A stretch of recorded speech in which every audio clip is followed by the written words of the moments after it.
Ibnu Hazm ini berpendapat bahwasanya musik itu halal. Tapi setelah dipikir-pikir, masa imam yang 4 nih salah? Kemudian satu imam nih benar. Pendapat dia itu ternyata mendhaifkan semua hadis. Dia mengatakan dalam kitabnya Al-Muhalla, Ibnu Hazm yang menyebutkan kullu ma ruwiya fiha batilun maudhu. Semua hadis yang diriwayatkan tentang musik ini adalah batil, nggak benar dan palsu.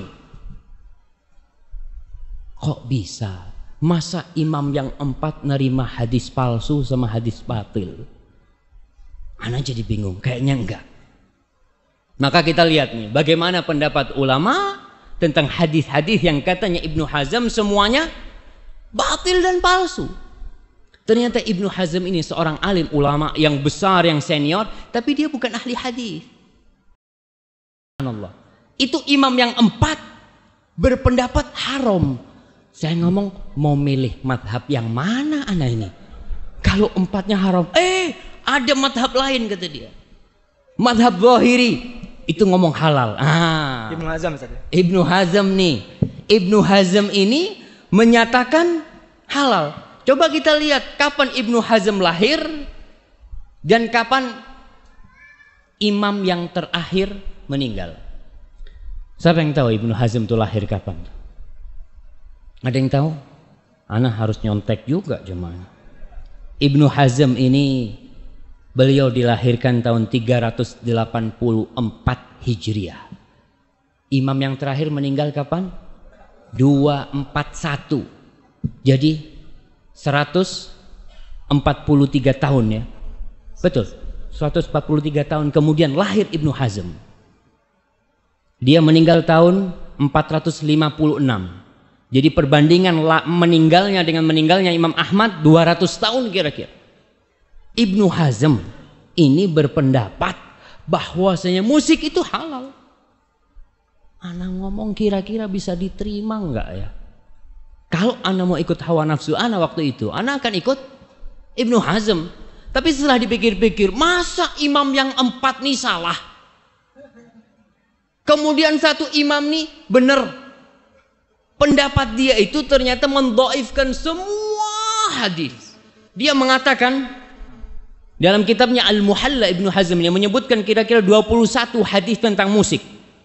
Kemudian dia mengatakan, kata dia, tunggu nih, mana perkataan Ibnu Hazm? Kullu ma ruwiya fiha batilun maudhu.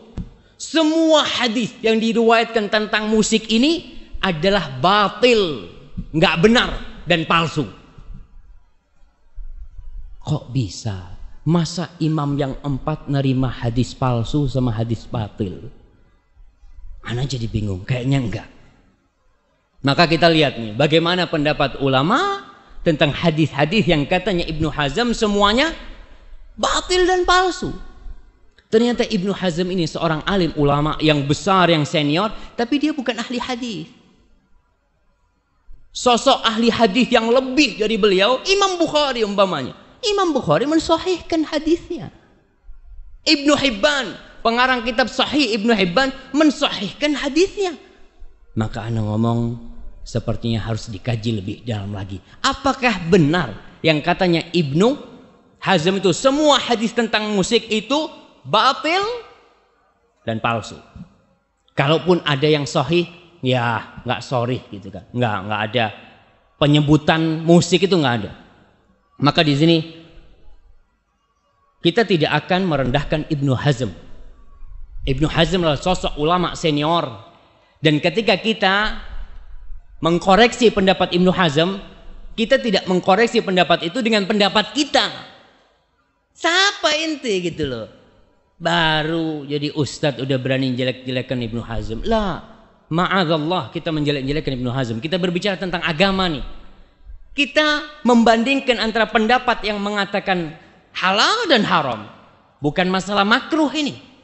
Antara satu di ujung neraka, yang satu juga di ujung neraka. Yang mengatakan haram, berarti dia, ya sudah, yang melakukannya bisa masuk neraka. Yang mengatakan halal, kalau ternyata dia menghalalkan yang haram, Maka dia juga berbahaya urusannya ketika menghalalkan yang haram.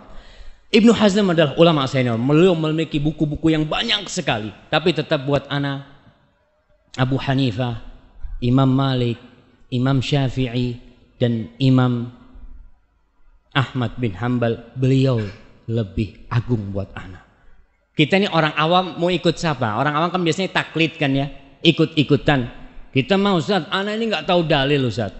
Cobalah ana kepingin tahu siapa sih yang berpendapat ini. Imam Syafi'i, alhamdulillah, udah ana ikut Imam Syafi'i. Nggak apa-apa, karena kita mungkin nggak bisa untuk mengkaji dalil.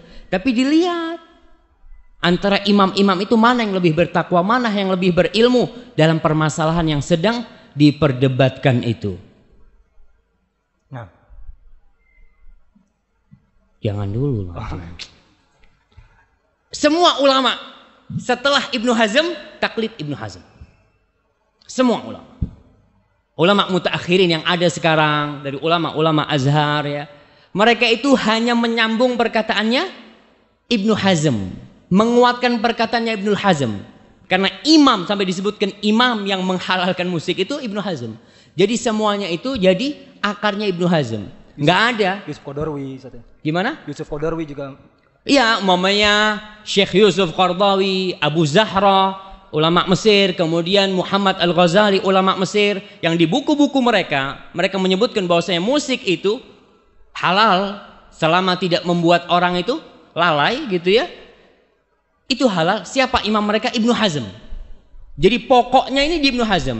Kalau kita bisa mengkaji pendapatnya Ibnu Hazm, selesai semuanya.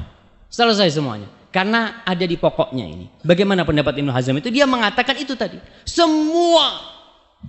Syekh Albani mengatakan hadis dhaif, kalau semuanya dhaif, kalau banyak itu bisa jadi hasan. Hadisnya banyak sekali, nggak ada tuh, batil. Maka kita lihat bagaimana ya pendapat-pendapat ulama hadis tentang hadis-hadis musik itu.